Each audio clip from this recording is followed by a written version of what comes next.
2년 전에 제가 심근경색으로 병원에 실려간 적이 있습니다. 갑자기 심장이 막 아프기 시작하더니 꼼짝을 못했어요. 병원에 가니까 관상동맥 3개 중에 하나가 막혔대요.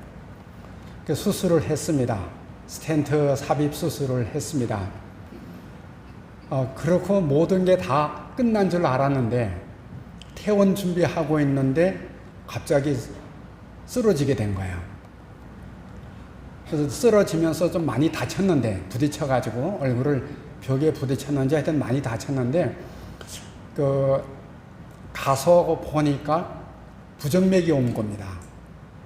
그 부정맥이 뭐냐면은 심장이 박동이 이렇게 뛰는데, 이게 1분에 60회 이상, 한 120회까지 이렇게 떼어줘야지 제대로 기능하는 겁니다. 근데 어느 순간에 50회, 40회, 30회 정도로 뛰다가 심장이 멎어버리는 거예요.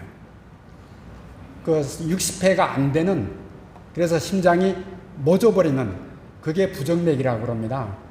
그게 오게 된 겁니다. 그래서 퇴원을 못하고 한 일주일간 관찰을 하게 되었습니다. 입원에 하면서 관찰을 하는데 하루에도 한 5-6번씩 심정지가 오는 거예요. 심정지가 뭔가 했더니 심장이 멎어버리는 겁니다. 그래서 심장이 멎을 때 그때 제가 알아요. 갑자기 우리 의식이 있는데 그게 산산조각이 나는 겁니다. 눈앞에 보이는 듯해요. 산산조각이 나면서 사방으로 빵 하고 흩어지면서 의식이 없어지는 거예요.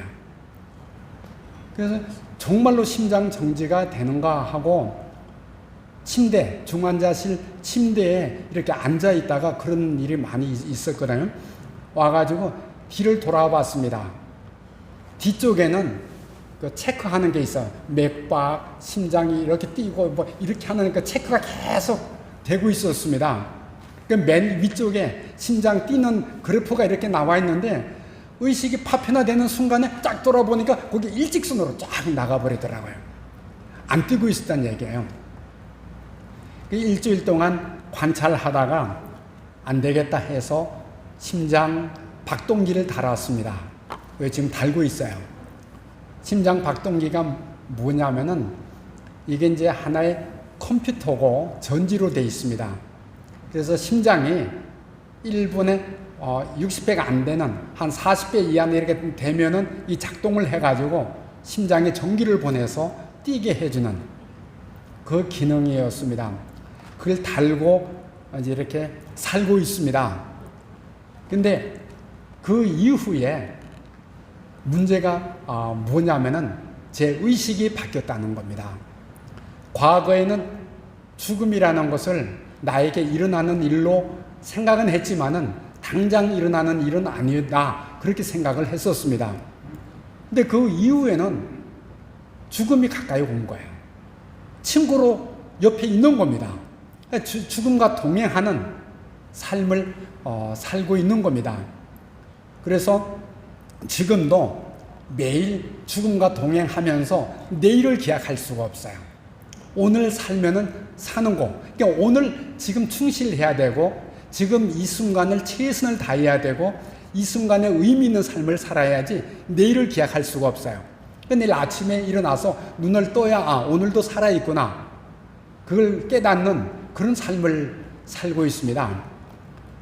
누구가 얘기합니다. 자꾸 운동도 하고 맛있는 거 먹어서 심장을 튼튼하게 하고 몸을 키워라, 그러면 된다. 근데 심장은 그게 안 된다는 겁니다. 운동을 하고 관리를 하는 것은 더 이상 심장이 나빠지지 않도록, 나빠지는 것을 최소한, 하여튼 악화 속도를 늦추는 정도지 더 좋아지는 법은 없대요. 그러니까 늘 죽음과 가까이 살고 있는 삶을 살고 있는 것이죠. 그러면서 인생을 다시 한번 재조명하게 된 겁니다. 어떻게 사는 것이 참 가치 있는 삶인지. 시간이 아깝잖아요. 길게 남아있는 것도 아니고 1년, 2년, 10년 남아있는 것도 아니고 지금 이 순간이 끝일 수도 있는데 이 순간에 어떻게 믿는 것이 가장 좋은 믿음이고 어떻게 사는 것이 가장 가치 있는 삶인지, 삶이란 무엇인지 그걸 생각을 하게 된 겁니다. 그러면서 성경을 재조명하게 되었습니다. 재조명하면서 성경의 핵심은 무엇인지 여러 가지 설교를 많이 해왔습니다마는 그 설교 중에 돌이켜보니까 안 해도 그만, 해도 그만인 설교를 많이 했더라고요.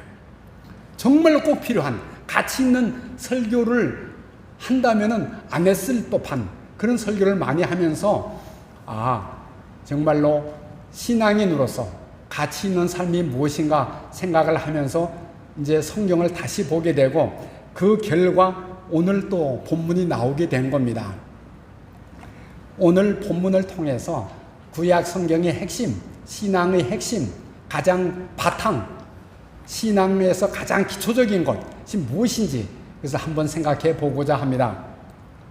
자, 오늘 말씀을 읽어봤는데 아브라함이 나옵니다. 아브라함은 어떤 삶을 살았을까? 나는 지금 이런 삶을 살고 있는데 아브라함은 어떤 삶을 살았을까? 살펴봅니다. 아브라함은 75세 때 하나님의 부르심을 받았고 오래 살았더라고요. 175세까지 살았어요. 신앙인으로서 100년을 살았습니다. 근데 그 100년의 삶을 꼼꼼히 살펴보니까 유별난 삶이 아니었습니다. 그저 평범하고 누구나 살만한 그런 삶이었습니다. 아브라함의 삶에서 특이한 점을 찾으라고 하면은 이겁니다. 오직 하나님만 믿으며 살았다. 요약하면 그것이었습니다. 현대 그리스도인의 눈으로 보았을 때 아브라함의 신앙은 대단하다고 할 만한 어떤 뛰어난 업적을 가지고 있지 않았습니다. 그리고 뜨거웠던 신앙적인 활동도 없었습니다. 그럴 수밖에 없었던 것이 아브라함은 유목민이었습니다. 일정한 거처도 없이 양떼와 소떼를 몰고 여기저기 다니면서 그저 사는 그런 사람이었습니다. 근데 우리가 생각할 때 그렇지 않습니까? 아브라함의 신앙이 믿음이 조상이니까 그렇게 좋았다면 가는 곳마다 교회를 세우고 가는 곳마다 예배당을 짓고 가는 곳마다 전도하고 교회 학교를 열고 복음을 가르치고 또 아브라함 개인은 날마다 성경 읽고 기도하는 일에 힘쓰고 더 나아가서 신학교를 세우고 목회자를 양성하고 그래야 하지 않았겠습니까? 근데 아브라함은 그런 게 전혀 없었어요. 그럼에도 불구하고 하나님을 믿는 모든 사람들은 아브라함을 특별히 존경하고 사랑하지 않습니까? 아브라함이 어떤 믿음을 가지고 있었기에 그런 사랑과 존경을 받았습니까? 또 받고 있습니까? 아브라함이 가진 믿음을 한마디로 정의하면 이겁니다. 전심으로 하나님을 신뢰하고 하나님을 사랑하는 믿음이었습니다. 하나님의 부르심을 받았을 때 아브라함은 어떻게 했습니까? 갈 바를 알지 못하고 갔다고 했습니다. 그때 나이 75세였는데 제가 지금 75세가 조금 안 됩니다만은 그 나이에 처음으로 신앙적인 부름을 받았습니다. 그런데 어린 시절부터 아브라함 75세 때까지 믿음의 삶을 살았느냐? 전혀 아니었습니다. 그 아버지 데라는 갈대아인의 우르에서 우상을 섬기는 다른 신을 섬기는 그런 사람이었습니다. 그러니까 육체적으로 보든지 영적으로 보든지 아브라함은 새로운 삶을 살면서 신앙적으로 시작을 하는 그러한 여건이 되질 못했던 겁니다. 그런 아브라함에게 또 하나 걸림이 있었다면 낯선 곳으로 신앙적인 모험을 가고자 했을 때 가까이 있었던 친척들 얼마나 반대했겠습니까? 그런데도 불구하고 그 모든 어려움 속에서 결단을 내리고 하나님의 말씀에 순종했습니다. 아브라함에게도 물론 있었겠죠. 미지의 세계에 대한 두려움이 있었겠죠. 또 불확실한 미래에 대한 불안도 있었겠죠. 그런데 그런 것보다도 더 확실한 것은 하나님이 주신 비전, 그 비전에 대한 신뢰였습니다. 하나님을 전적으로 신뢰했기에 아브라함은 모든 어려움을 이겨내고 모든 난관을 이겨내고 순종할 수가 있었던 것이지요. 가나안 땅에 들어가서 아브라함이 살 때 아브라함에게 전혀 문제가 일어나지 않은 것은 아니었습니다. 문제가 있었습니다. 아브라함의 마음을 짓누르는 문제 뭐였습니까? 아들이 없다는 거예요. 상속자가 없다는 것이었습니다. 상속자가 없다는 것은요, 갈피를 잡기 어려운 심각한 문제였습니다. 만일 아브라함이 그 상태에서 죽는다면 그 재산은 누구한테 갑니까? 주인을 잃어버리고 다 흩어질 것이고요. 더 심각한 것은 하나님이 아브라함을 통해서 놀라운 비전을 주셨는데 그 비전이 어떻게 이루어지는 겁니까? 정말로 상속자 없이 아브라함이 죽는다는 것은 하나님께서 약속하신 그 비전과 계획과 하나님의 놀라운 뜻이 무산되는 것을 의미하지 않습니까? 그런데 이러한 아브라함에게 하나님이 나타나셔서 특별한 약속을 하십니다. 하나님께서 아브라함을 밖으로 이끌고 나가셔서 그에게 말씀하시는데 하늘을 우러러 무별을 보라. 내 자손이 이와 같으리라. 여러분, 아브라함 지금 나이가 많습니다. 아내도 60세가 넘었어요. 자식이 없었습니다. 그런데 하나님께서 아브라함의 자손이 하늘의 무별과 같이 많을 거라고 약속하십니다. 아무리 하나님의 말씀이지만은 얼토당토하지 않겠습니까? 믿어지겠습니까? 아무리 하나님의 말씀이지만은 비현실적인 것은 어쩌겠습니까? 바꿀 수가 없는 것 아니겠습니까? 한마디로 하나님은 아브라함에게 인간적인 해법으로는 불가능한 것을 약속하고 있는 겁니다. 그런데요, 아브라함은 그 하나님의 약속의 말씀을 온전히 받아들이고 믿었습니다. 의심 없이 믿었습니다. 이렇게 질문하지 않았다는 겁니다. 하나님, 이 놀라운 약속이 이루어지자면 무슨 헌신이 있어야 되겠는데, 무슨 대가가 있어야 되겠는데 제가 무엇을 해야 하겠습니까? 교회를 300개 지어야 되겠습니까? 40일 동안 금식기도 해야 되겠습니까? 1000일 동안 새벽 기도에 참석해야 되겠습니까? 아니면 100마리 양을 번제로 드려야 되겠습니까? 아브라함의 마음속에는 하나님의 은혜와 축복을 받기 위해서 그러한 헌신과 그러한 대가를 치러야 한다는 의식 자체가 없었습니다. 아브라함은 온전히 하나님의 말씀을 믿었고 가감 없이 믿었고, 그래서 하나님은 이러한 아브라함의 믿음을 그의 의로 여기셨다, 이렇게 기록하고 있습니다. 하나님께서 아브라함의 믿음을 의로 여기셨다는 게 무슨 뜻이겠습니까? 구약 성경을 바탕으로 보면 그건 이런 뜻입니다. 하나님이요, 아브라함의 하나님이 되시고 아브라함은 하나님의 백성이 되신다는 것을 하나님께서 인정하셨다는 것입니다. 하나님은 아브라함을 하나님이 기뻐하시는 백성으로 낙관 찍으셨다는 뜻입니다.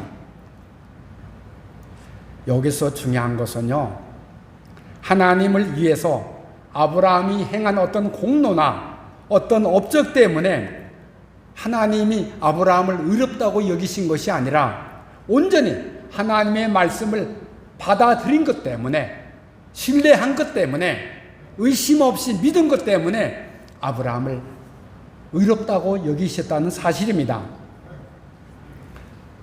창세기 22장에 보면은 하나님께서 아브라함을 시험하시는 장면이 나옵니다. 하나님께서 아브라함에게 말씀하십니다. 내 사랑하는 독자 이삭을 데리고 모리아 땅으로 가서 내가 네게 일러준 한 산, 거기서 그를 번제로 드리라. 어떻게 보면요, 하나님은 아브라함에게 얼토당토하는 명령을 내리신 것입니다. 이삭이 아브라함의 외아들이었고 또 아브라함이 이삭을 극진히 사랑했기 때문에 얼토당토한 것이 아닙니다. 하나님이 아브라함에 약속하시기를 네 자손이, 이 이삭을 통한 네 자손이 하늘의 뭇별과 같이 땅의 티끌과 같이 많을 거라고 약속하셨는데, 그 약속이 이루어지기 전에 아브라함을 번제로 드리라고 하니까 얼토당토 않다는 뜻입니다. 이삭은 한마디로 하나님의 약속을 이루기 위해서는 결혼해야 하고, 그때까지는 죽어서는 안 되는 겁니다. 죽어서는 안 되는 존재였습니다. 결혼해서 자식을 본 이후에야 번제를 드리라면 이해가 되는데, 결혼도 안 했는데 어떻게 번제를 드립니까? 앞뒤가 맞지 않는 일이었습니다. 그런데도 불구하고 아브라함은 하나님의 명령에 순종했어요. 억지로 순종한 것이 아니었습니다.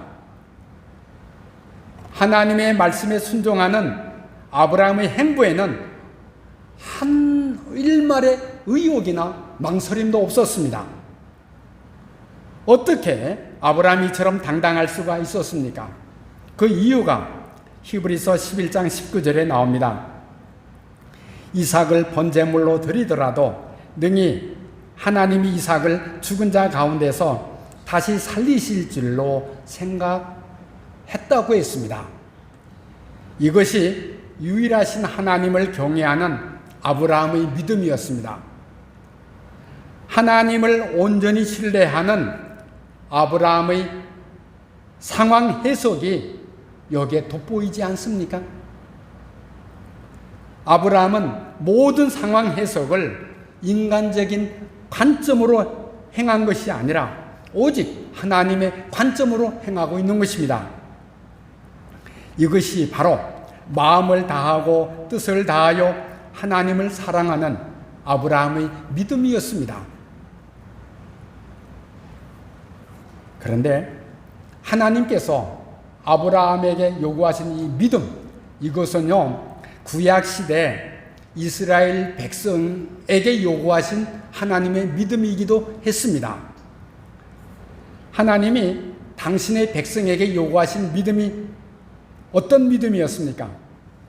신명기 10장 12절 13절에 보면 이렇게 나와 있습니다.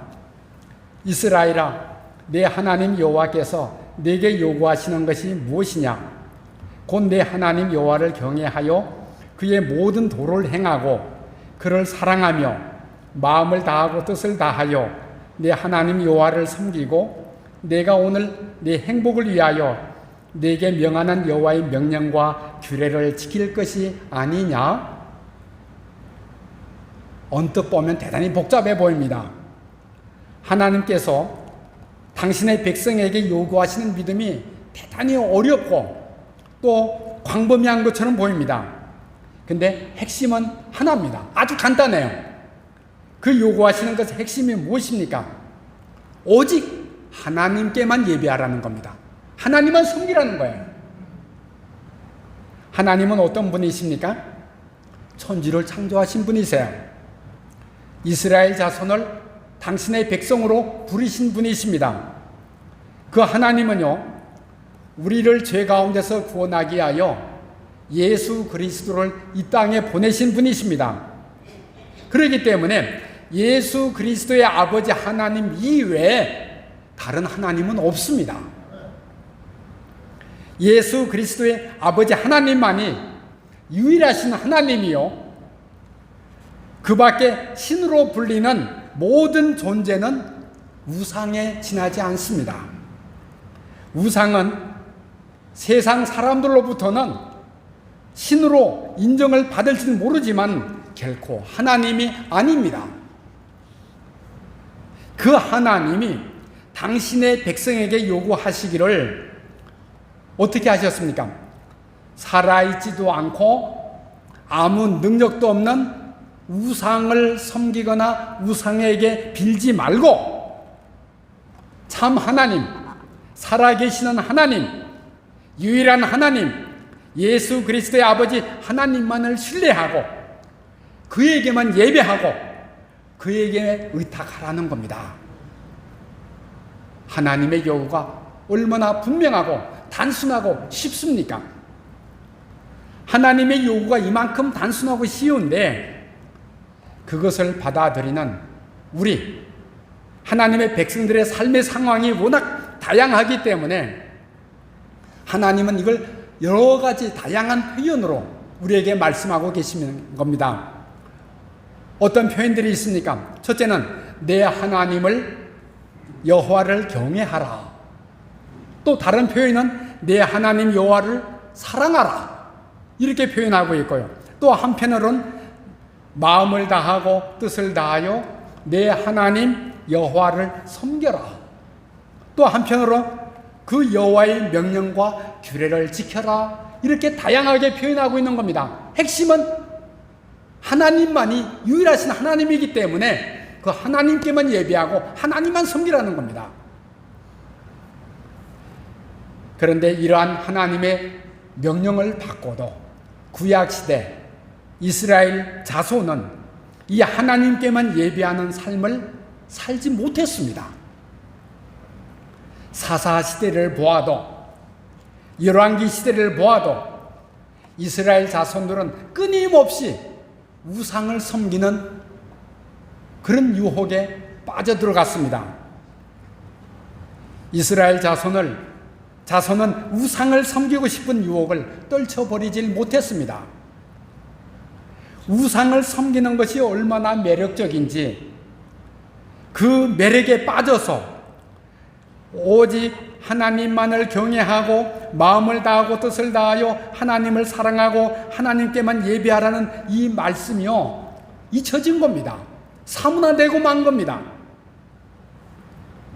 그렇다고 이스라엘 자손이 형식적으로 하나님을 섬기는 것을 포기한 것은 아니었습니다. 놀랍게도 이스라엘 자손은요 한편으로는 하나님을 섬기면서 또 한편으로는 우상, 다른 신을 섬기고 있었습니다. 그들은요 하나님과 우상을 동시에 섬기고 있었던 겁니다. 하나님의 나라와 세상 나라를 둘 다 사랑하고 있었던 겁니다. 그러면서도 그 사실의 모순을 깨닫지 못하고 있었습니다. 이스라엘 자손이요 절기를 안 지켰습니까? 누구보다도 많은 절기를 지켰습니다. 번제를 드렸습니다. 화목제를 드렸습니다. 소제를 드렸습니다. 월삭을 지켰습니다. 안식일을 지켰습니다. 그러면서 한편으로 바알을 섬겼습니다. 아스타로스를 섬겼습니다. 몰로속을 섬겼습니다. 일상 삶 가운데 그게 보편화되었습니다. 하나님을 섬기는 의례를 따르면서 한편으로는 세속적 복을 받기 위해서 다른 신을 섬기는 것을 성경은 어떻게 규정하고 있습니까? 너희가 죄를 지었다는 겁니다. 너희가 악을 행했다는 겁니다. 너희가 불의에 빠졌다는 겁니다. 뿐만 아니라 하나님의 백성이 안 믿는 이방 백성이 아닙니다. 하나님의 백성이 다른 신을 섬기는 것을 선지자들은요 너희가 간음했다, 너희가 음란하다, 너희가 음행을 행했다 이렇게 질책하고 있습니다. 하나님은 우상을 섬기는 이스라엘 자손에게 선지자들을 보내셨습니다. 그리고 이렇게 외치셨습니다. 돌아오라, 돌아오라. 이사야 55장 7절에 보니까 악인은 그의 길을, 불의한 자는 그의 생각을 버리고 여호와께로 돌아오라. 누가 악인이죠? 이방인이 악인입니까? 아닙니다. 하나님의 백성이 우상을 섬기는 그걸 악인이라고 그랬습니다. 누가 불의한 자입니까? 하나님을 안 믿는 이방인이 불의한 자입니까? 아닙니다. 하나님을 믿으면서 우상을 섬기는 이스라엘 자손이 불의한 자인 겁니다. 그들에게 얘기를 하나님이 말씀하시기를 그 생각을 버리고 그 길을 버리고 하나님께로 돌아오라는 겁니다. 하나님의 백성이면서 다른 신을 섬기는 그리고 우상에게 비는 이런 악인과 불의한 자에게 하나님이 그렇게 목이 아프도록 외치셨는데 이스라엘 자손은 돌아오지 않았습니다. 여호와께로 돌아온다는 것은 한마디로 다른 신을 버린다는 걸 말합니다. 우상을 버린다는 걸 얘기하는 겁니다. 그리고 오직 하나님께만 예배하고 하나님께만 간구하는 그런 삶을 산다는 것을 의미합니다. 여호와께로 돌아오는 것, 이것을 현대어로 뭐라 그러죠? 회개한다고 그럽니다. 회개한다고 그럽니다. 회개한다는 말은 바로 우상을 버리고 하나님도 섬기면서 우상을 섬기는 그런 삶에서 우상을 버리고 오직 하나님께로 돌이키는 것, 그걸 회개한다고 얘기합니다. 이 회개하라는 선포는요, 선지자들이 처음부터 끝까지 외치던 말씀이었습니다. 회개하면 어떻게 됩니까? 우리 하나님께로 돌아오라. 그리하면 그가 하나님이 너그럽게 용서하시리라. 회개하면, 다시 말해서 우상을 버리고 하나님만 섬기는 백성이 되면 그동안의 모든 죄악을 하나님께서 다 용서하시겠다는 뜻입니다. 이렇게 하나님께서 이스라엘 백성을 사랑하셨는데 놀랍게도 대부분의 이스라엘 백성은 끝내 회개하지 않았지요. 예수님이 공생애를 시작하시기 전에 세례자 요한이 유대 광야에 나타나서 외쳤습니다. 회개하라. 천국이 가까이 왔느니라. 그러자 놀라운 일이 일어났습니다. 예루살렘과 온 유대 지방과 요단강 사방에서 수많은 사람들이 세례자 요한에게 나왔습니다. 그들은 요한에게 자기들의 죄를 자복하고 요단강에서 그에게 세례를 받았습니다. 세례자 요한에게 나와서 세례받은 이 사람들이 누굽니까? 하나님을 모르는 이방인들이었습니까? 아닙니다. 이들은요, 여호와 하나님을 믿고 하나님을 따르면서 마음속에 메시아를 기다리고 있던 사람들이었습니다. 근데 그들이 무슨 죄를 지었습니까? 그들이 자복한 죄는요, 일상 삶에서 지은 도덕적인 죄가 아니었습니다. 감정적인 죄가 아니었습니다. 양심적인 죄가 아니었습니다. 그들은 하나님의 백성으로서 다른 신, 우상을 섬기는 죄 가운데 살고 있었던 것입니다. 당시에 하나님의 백성이 다른 신을 아울러 섬기는 이 삶은 일상화된 삶이었습니다. 세태가 그러했습니다. 그들이 몸담고 있는 세상 풍속이 그러하다 보니 거기서 벗어나서 온전히 하나님의 말씀대로 하나님만 믿는 삶을 사는 것이 얼마나 어려운지요. 그러던 차에 세례자 요한이 나타나서 회개하라고 선포했고 그 메시지를 이 유대인들이 들었고 그러면서 자기들의 죄를 깨닫게 되었고 그러자 우상을 섬기던 이 죄를 회개하게 되면서 세례 요한에게 나와 세례를 받았던 겁니다. 오늘 이 설교, 제 설교를 듣고 있는 여러분 대부분은 아브라함처럼 오직 하나님을 믿으며 살고 있는 그런 분인 줄 믿습니다. 믿음으로 산다는 것은 바로 유일한 하나님, 우리 죄를 위해서 십자가에 못 박혀 돌아가신 예수 그리스도의 아버지 하나님, 그 하나님을 전심으로 마음을 다하고 힘을 다하고 뜻을 다하여 전심으로 경외하고 사랑하며 그에게 예배하되 반드시 안 해야 되는 것 뭡니까? 우상을 섬기지 않는 겁니다.